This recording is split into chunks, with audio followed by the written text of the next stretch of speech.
مسلم league کا دور اقتدار تھا، میں ان کے دفتر میں بیٹھا ہوا تھا، احمد اویس صاحب کے، ان کو شاید یاد ہے یا بھول گیا ہے، اسلم دار صاحب ان کے جونیئر تھے، تو میری گرفتاری ان کے دفتر سے ہوئی تھی، بہت پرانی بات ہے، 80s کی بات ہے، 86 کی بات ہے، 7-8 مہینے کاٹ کے میں واپس آیا تھا۔ ہر دور میں جیل کاٹی ہے، اپنے دور میں بھی کاٹی ہے۔ یہ بہت افسوسناک ہے، سیاسی کارکنوں کو خراب کرنا، سیاسی جماعتوں کو توڑنا، سیاسی جماعتوں کا ٹوٹنا۔ لیکن جو پاکستان کی صورتحال ہے، مجھے باقیوں کا نہیں پتا، مجھ جیسے لوگ اس پہ بہت آزردہ ہے، ہمیں خوشی نہیں ہوتی، ہم نے ہر دور میں تکلیف کاٹی ہے۔ یہ احمد اویس صاحب بیٹھے ہیں آپ کے سامنے، میرے بھائیوں کی طرح، ان سے پوچھیں۔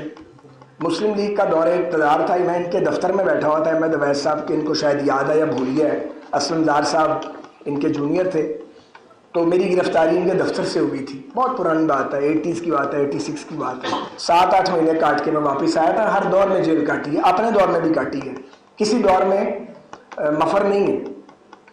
تو ہر دور میں جیل کاٹنے کے بعد، 50 سال سیاست کرنے کے بعد، ڈان سوٹے کی سیاست بھی کی ہے اسٹوڈنٹ پالیٹکس میں، وہ بھی پتا، احمد میر صاحب ساتھ ہی تھے اس وقت، تو بہت لڑائی لڑی ہے زندگی میں، مجھے کچھ باتیں سمجھ آ گئی ہیں، وہ نچوڑ ہے۔ میں آپ سے گزارش یہ کرنا چاہ رہا ہوں کہ اگر ہم چاہتے ہیں کہ اصلاح احوال ہو، پھر ہمیں اپنے کیے پہ شرمندہ ہونا پڑے گا۔ کوئی سیاستدان، کوئی لیڈر، کوئی جرنیل، کوئی جج اپنے اداروں اور اپنے جماعتوں کے کیے پہ کبھی میں نے نادم ہوتا نہیں دیکھا، اس میں سب شامل ہیں، اکراس دی پارٹی لائن۔ اگر آپ یہ سمجھیں کہ شرمندہ ہوئے بغیر اور اپنی غلطیوں کو مانے بغیر ہم آگے بڑھ سکتے ہیں، مجھے نہیں لگتا کہ ہم آگے بڑھ سکتے ہیں۔ یہ دائرے کا سفر جاری رہے گا، کل کوئی معطوب تھا، آج کوئی معطوب ہے، پرسوں کوئی اور معطوب ہوگا، پھر کسی اور کی باری ہے، باریاں دائرے کے سفر میں آتی رہیں گی، جب تک ہم شرمساری محسوس نہیں کریں گے، اپنے کیے پہ نادم نہیں ہوں گے اور ایک دوسرے کے لیے قوت برداشت پیدا نہیں کریں گے۔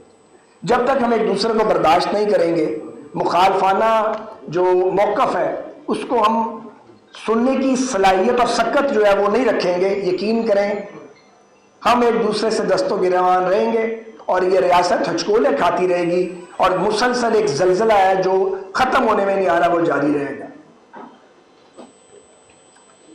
یہ بہت افسوسناک ہے، سیاسی کارکنوں کو خراب کرنا، سیاسی جماعتوں کو توڑنا، سیاسی جماعتوں کا ٹوٹنا، لیکن اس میں ہم بھی حصہ دار ہیں، ہم نے بھی کم نہیں کی۔ ہم اپنی جماعتوں میں جمہوریت نہیں دیتے، ہماری جماعتیں ایک لیڈر کے گرد گھومتی ہیں اور ہم شرک کی حد تک جاتے ہیں اس کے پیچھے، اور جماعتوں کے اندر بھی بولنے کی جرات نہیں کرتے، اور اگر کوئی جماعت کے اندر بولے وہ سائیڈ لائن کر دیا جاتا ہے۔ اور مخلص سیاسی کارکن ہر دور میں جمہوریت کا علم انہیں پکڑا دیا جاتا ہے، وہ لڑتے ہیں، لڑتے لڑتے میں نے پہلے بھی کہا تھا وہ مخالفین کی صفوں میں گھس جاتے ہیں، یا تو مخالف مار دیتے ہیں، اگر بچ کے آ جائیں تو اپنے مار دیتے ہیں۔ تو یہ اس پاکستان کی سیاست کا خلاصہ ہے۔ تمام سیاسی جماعتوں کو اپنے اندر پہلے جمہوریت لانی چاہیے۔ ہم اس ملک میں جمہوریت مانتے ہیں، اپنی جماعتوں میں جمہوریت دیتے نہیں ہیں، نہ ورکنگ کمیٹیز کی کوئی میٹنگ ہوتی ہے، نہ پارٹیوں میں کوئی الیکشن ہوتے ہیں۔ ایک پارٹی کی کہانی نہیں، ہر پارٹی کی یہی کہانی ہے، سوائے جماعت اسلامی کے، اچھا لگے یا برا لگے کسی کو۔ تو مقبولیت لیڈر کی بڑی امپورٹنٹ ہے، لیکن کیا لیڈر اکیلا ہی مقبول ہو جاتا ہے؟ جو سیاسی کارکن ایندھن بنتے ہیں ساتھ، جو ماریں کھاتے ہیں، جو اقتدار تک لے کے جاتے ہیں، جو مشکل وقت میں ساتھ جیتے مرتے ہیں، اپنے پورے خاندان داؤ پہ لگا دیتے ہیں، ان کی جماعتوں میں سے ہونی چاہیے یا نہیں ہونی چاہیے؟ ان کی کوئی سے نہیں ہوتی۔ تو یہ ہمارے اپنے علمی ہیں۔ کبھی کبھی زمانہ جنگ آ جاتا ہے، زمانہ امن بھی آتا ہے۔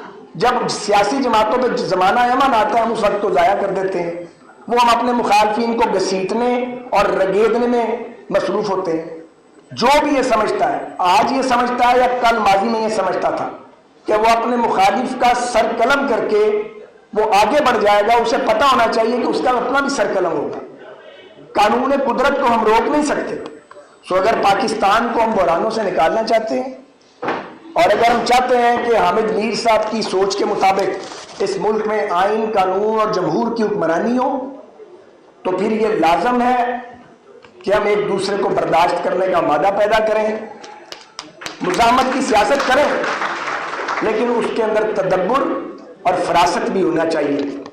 دیوار میں ٹکرے مارنے کی ضرورت نہیں ہے، اپنے کارکنوں کو محفوظ رکھنا اور ان کی قوت کو اکٹھے کر کے اس کو ٹرانسفارم کرنا اس منزل اور مقصد کے لیے جس کے لیے آپ جدوجہد کرتے ہیں، یہ ایک ٹیکنیک ہے۔ معافی چاہتا ہوں، اس ٹیکنیک سے بھی ہماری جماعتیں اس لیے آ رہی ہیں کہ یہ نیم جمہوری جماعتیں ہیں، یہ جمہوری جماعتیں نہیں ہیں۔ میں ایک بار پھر عامر میر صاحب آپ کا لاہور بار کا شکر گزار ہوں۔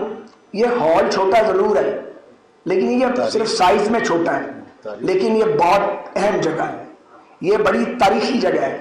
یہاں پہ ہمیشہ جمہوریت کی بات ہوئی، رول آف لا کی بات ہوئی، اور آپ کی برادری نے ہمیشہ قانون کی بالادستی کا ساتھ دیا۔ یہ الگ بات ہے کہ جب ججز موومنٹ چل رہی تھی، مجھے 1 منٹ دے دیں کیونکہ میں کراچی شودا ہال میں کھڑا ہوں، ختم کر دوں گا۔ جب ججز موومنٹ چل رہی تھی اور ہم سب جو اسٹیج پہ موجود ہیں، کوئی ایک بھی ایسا نہیں ہے جو اکٹھے نہیں تھا، ہم سب اکٹھے تھے، ہم جیلوں میں گئے، خجل خوار ہوئے، پر اب میں سوچتا ہوں یہ ہم نے کیا کیا، ضرورت کیا تھی؟ ہم پیپلز پارٹی سے لڑ پڑے، P T I, Jamaat Islami, P M L N, ہم اکٹھے تھے۔ حامد خان صاحب، میں اور لیاقت بلوچ صاحب اس کی اسٹیئرنگ کمیٹی کے ممبر تھے جس نے سارا وہ لانگ مارچ آرگنائز کیا۔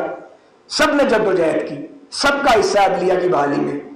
لیکن آپ یہ دیکھیں کہ ججز بحال ہو گئے، ہم نے سمجھا کہ اب آزادی عدلیہ کی آزادی کا سورج طلوع ہوگا اس ملک میں، اور آزاد جج اور سیاسی جماعتیں مل کے ایک صحیح ڈیموکریٹک کلچر کی بنیاد رکھے گی۔ سارا کام ہی الٹ گیا، اور جن کے لیے لڑے انہوں نے آتے ہی جمہوریت پہ یلغار کیا اور پیپلز پارٹی کی حکومت کو گرانے کی کوشش کی۔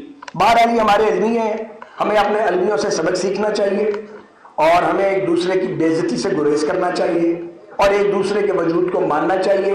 میں پہلے بھی کہہ چکا ہوں، میں بار بار کہتا ہوں، اور میں یہ بات کہتا رہوں گا کہ کوئی کسی کی سیاست ختم نہیں کر سکتا، کوئی کسی کو مائنس نہیں کر سکتا۔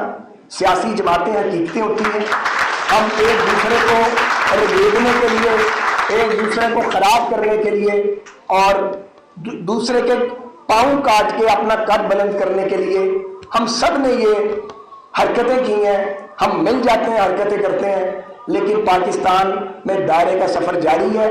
اگر ہم نے اپنے ملک کو منزل مراد پر پہنچانا ہے تو پھر ہمیں سول سرچنگ کرنی پڑے گی، اور ہمیں اچھے سے سوچنا پڑے گا پاکستان کی پولیٹیکل پارٹیز کو وہ مقبول ہیں یا کم مقبول ہیں۔ ایک دن ان کو بیٹھنا پڑے گا، انہیں سر جوڑنا پڑے گا، اور ایک نیا میثاق جمہوریت کرنا پڑے گا۔ پاکستان پائندہ۔